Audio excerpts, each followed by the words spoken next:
My goodness, I mean, I've said this a million times. I'll say it again. One of the beauties of counting down these old fancy playlists of mine, I run into songs I haven't heard in years. Such is the case with song number 17. I peeked it out at number 17 on my fancy playlist, June 13th, 1986. Giuffria, I Must Be Dreaming, a Lost 45 by Giuffria. Giuffria started out, it was a side project for, started out as a side project for Greg Giuffria.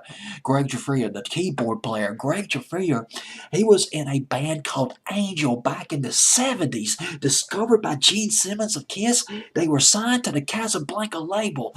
Uh, Angel was Greg Giuffria's band. He was in that band from 1975 to about 1981 or so, and they had this fantastic record. They did this rave up of I Ain't Gonna Eat Out My Heart Anymore, the Rascals record that goes back to 1966. They had a minor hit with it in the spring of 1978.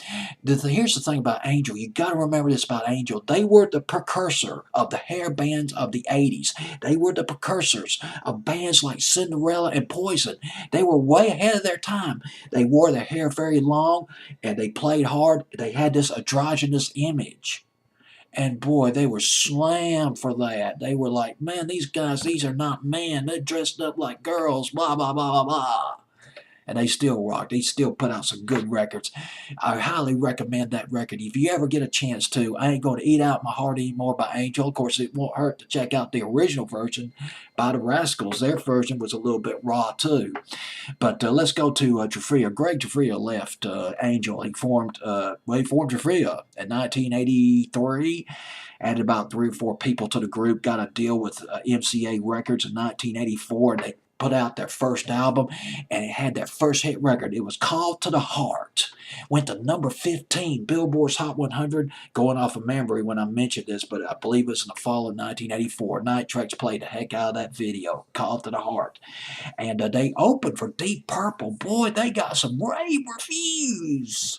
Opening for Deep Purple, but legend has it, and let me emphasize the word legend because I'm not 100% sure about this, but legend has it that Richie Blackmore of Deep Purple was not very pleased with the rave reviews that Trevor was getting as an opening act.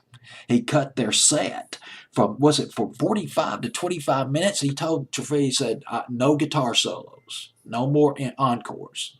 Just get the hell off the stage so we can go on. No arena light. You keep the arena lights on when you're playing. That's the legend. They toured for Foreigner.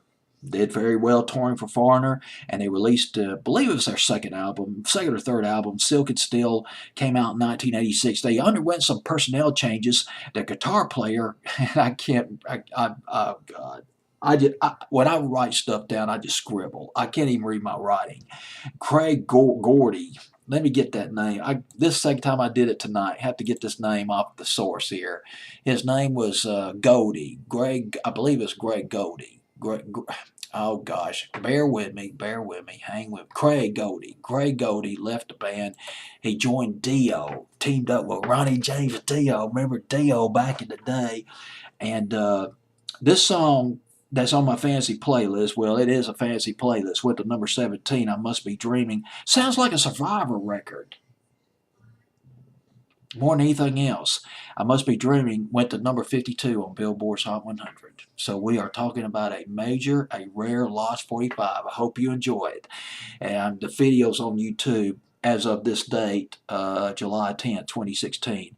Giuffria at number 17, I Must Be Dreaming on my fancy playlist, June 13th, 1986.